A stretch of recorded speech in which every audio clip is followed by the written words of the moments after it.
जैसा कि आप लोगों को पहले से पता है, पेशावर हाई कोर्ट ने इलेक्शन कमीशन के ऑर्डर के ख़िलाफ़, जिसके ज़रिए से हमसे बल्ले का निशान छीना गया था, पेशावर हाई कोर्ट ने इलेक्शन के होने की वजह से हम स्टे दे दिया था। डायरेक्शन ये दी थी कि जो इलेक्शन कमीशन का ऑर्डर था वो सस्पेंड हो चुका था और इलेक्शन कमीशन को ये डायरेक्शन दे दी गई थी कि हमारा सर्टिफिकेट को वेबसाइट पे पब्लिश किया जाए और हमारा निशान रिस्टोर किया जाए। उस ऑर्डर को इम्प्लीमेंट किए बग़ैर इलेक्शन कमीशन ने पेशावर हाई कोर्ट में एक दरख्वास्त गुजारी थी और उनकी दरख्वास्त ये थी कि ये इंटरम रिलीफ वापस लिया जाए। उसमें एक ख़ास बात यह है कि आप सब लोगों को पता है, जिस दिन ये हेयरिंग हो रही थी 26 दिसंबर को, मीडिया भी मौजूद था, सारे जर्नलिस्ट कोर्ट के अंदर भी थे। आलमोस्ट 4 घंटे की हेयरिंग हुई थी। तकरीबन 1.5 घंटे की हेयरिंग एडिशनल अटॉर्नी जनरल साहब और डिप्टी जनरल साहब ने कर दी थी। उनके तरफ से 2 फाइल किया गया और एडिशनल अटॉर्नी जनरल की तरफ से ये कहा गया, जो पेशावर हाई कोर्ट के ऑर्डर 2 जनवरी के ऑर्डर में लिखा हुआ है कि एडिशनल अटॉर्नी जनरल साहब फरमा रहे हैं कि मेरी जो हाज़िरी लगी है, ना ही तो मैं उस दिन मौजूद था कोर्ट में, और जो मेरी सबमिशंस का लिखा गया है, नहीं तो मैंने सबमिशंस की है। उस इस्तदा को मंजूर किया था कि आपने चूँकि एफिडेविट दिया है, हम उस इस्तदा को मंजूर करते। हम समझते हैं कि ये बात दुरुस्त नहीं है, क्योंकि वो कोर्ट में भी मौजूद थे और आर्गूमेंट्स भी हुए थे और इलेक्शन कमीशन का केस पुटअप भी हो गया था।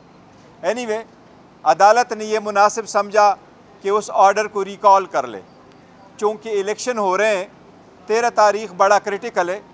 इलेक्शन कमीशन ने आज तक जो रिज़र्व सीट है, जो पूरे मुल्क में 227 है, उसमें 70 सीटें नेशनल असम्बली और बाकी सीटें प्रोविंशियल असम्बलीज़ की हैं। उसमें हमारी वमेन और नॉन मुस्लिम जो रिज़र्व सीट के लिए अप्लाई कर चुके हैं, उनकी नॉमिनेशन की स्क्रूटनी अभी तक इलेक्शन कमीशन ने नहीं की, बल्कि इलेक्शन कमीशन ने उसकी वजह से स्केजुअल में चेंज करके रखा कि आखिरी दिन 13 तारीख तक है। चूँकि मैटर अर्जेंट है, निशान अलाट होना बड़ा ज़रूरी है। एक पॉलिटिकल पार्टी के साथ कॉमन सिंबल न होना उस पॉलिटिकल पार्टी के डिसोल्यूशन के मुतरादिफ है। लिहाजा पार्टी को डिसफंक्शनल करना आईन की खिलाफ वर्जी है। इसके ख़िलाफ़ आज हमने पिटीशन इस अदालत में फ़ाइल की है। उसको नंबर अलाट हो चुका है, पिटीशन नंबर 7 अब 2024। इसके साथ हमने दरख्वास्त ही गुजारी है। अदालत से हमारी रिक्वेस्ट है कि उसकी हेयरिंग, चूँकि आज अगर लेट ज़्यादा नहीं है तो उसकी हेयरिंग कल हर सूरत की जाए, ताकि ये अनसर्टेनिटी ख़त्म हो। लोगों के फंडामेंटल राइट्स का इशू है, इलेक्शन का इशू है, इलेक्शन की डिले को बचने का भी इशू है, इलेक्शन के free and fair and transparent और इसकी लेजिटिमेसी भी इन लाइन होगा। इसलिए हमारी अदालत से एक दरख्वास्त हमने की है कि इसकी हेयरिंग करे। हमें उम्मीद है इंशाअल्लाह ताला सुप्रीम कोर्ट कल इसकी कोई ना कोई सुनवाई करेगी और हमें बताया जाएगा इंशाअल्लाह। बताएं कि आज़ाद सूरत में अगर कोई अरकान जीतते हैं तो हमने ये देखा है कि हार्स ट्रेडिंग और फ्लोर क्रॉसिंग का रास्ता खुल जाता है पार्लियामेंट में और पार्लियामेंट कमज़ोर हो जाता है। वो कौन सी कुव्वतें हैं जो आपको एक बड़ी जो है जमहूरियत से महरूम करके हार्स ट्रेडिंग और फ्लोर क्रॉसिंग की तरफ जाना चाहती हैं? देखिए, वाकई आपकी बात बिल्कुल ठीक है। अगर लोग इंडिपेंडेंट लड़ेंगे और उनके ऊपर फ्लोरिंग क्रॉसिंग का कानून लागू नहीं होगा, तो जो भी इलेक्शन जीतेगा, जीत उन इंडिविजुअल की तो ज़रूर हो जाएगी कुछ वक्ती तौर पर, लेकिन इसमें हार सिस्टम की होगी, इसमें हार पार्लियामान की होगी, इसमें हार जमहूरियत की होगी, इसमें हार सारे इंस्टीट्यूशन की होगी। क्योंकि वो मुल्क आगे तरक्की नहीं कर सकता जिसको स्ट्रांग रियासत न मिले, और कभी आपको स्ट्रांग रियासत नहीं मिलती अगर उसके में आने वाला बंदा ख़ुद भी दागदार हो।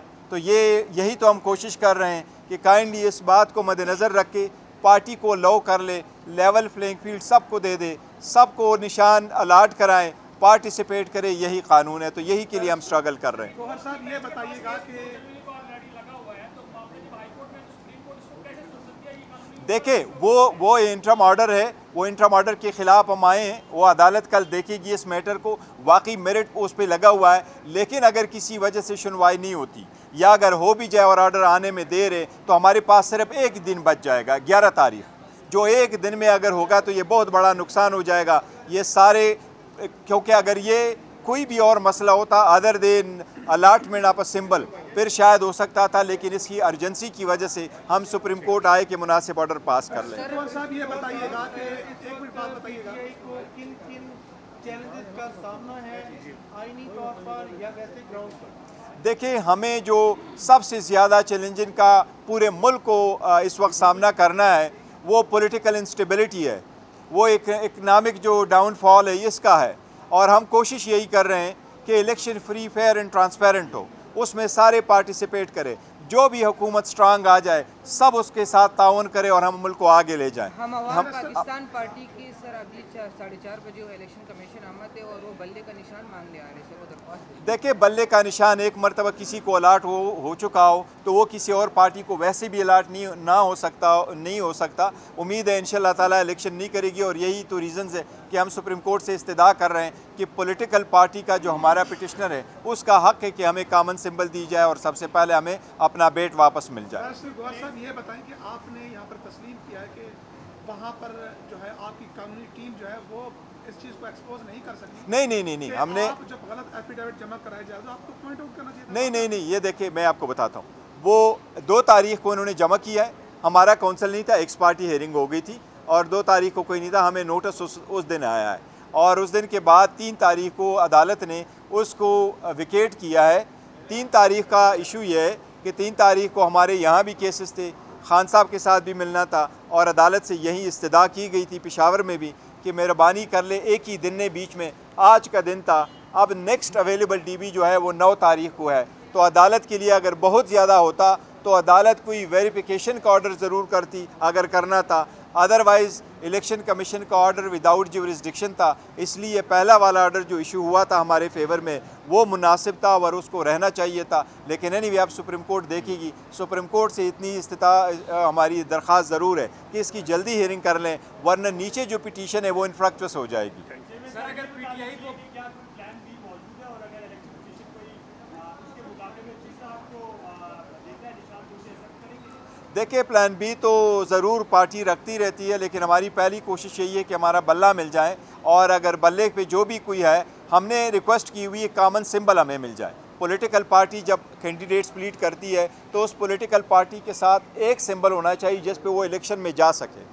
तो हम भी एक ही इलेक्शन सिंबल मांग रहे हैं कि पॉलिटिकल पार्टी को आप विदाउट सिंबल ना छोड़ें। ये सारे पाकिस्तानी अवाम की बुनियादी हकूक़ का मसला है, ये वोटरों का मसला है, लोग कंफ्यूज नहीं होने चाहिए, डिसइनफ्रेंचाइज नहीं होने चाहिए। पॉलिटिकल पार्टी को ऐसे आप डिज़ोल्व करके इससे ख़त्म कर दे, ये रही है और जमहूरियत के खिलाफ बहुत बड़ी साजिश होगी अगर ये कामयाब हो जाती है। जो मुस्तरद हुए थे वो मंजूर होना शुरू हो गए, बहुत सारे रहनुमाओं के हुए भी हैं, इस पे क्या कहेंगे? क्या देखिए, इंशाअल्लाह ताला सारे जितने कागजात उन्होंने नामंजूर कर लिए थे जिस भी ग्राउंड पे किए, इंशाअल्लाह ताला जब अदालत के पास जाएंगी, पहले दिन से हम कहते चले आ रहे हैं कि हमें अदलिया पे पूरा एतमाद है, इंशाअल्लाह ताला अदलिया इंसाफ करेगी और सारे रिस्टोर होंगे। एक बात है, 8 तारीख को इंशाअल्लाह जिस तरीके से इन्होंने हमारे सारे नॉमिनेशन फॉर्म रिजेक्ट किए 90% वन आफ्टर अदर, 8 तारीख को इंशाअल्लाह ताला वन आफ्टर अदर ये सारे 90% हारेंगे। तुम लोग शुक्रिया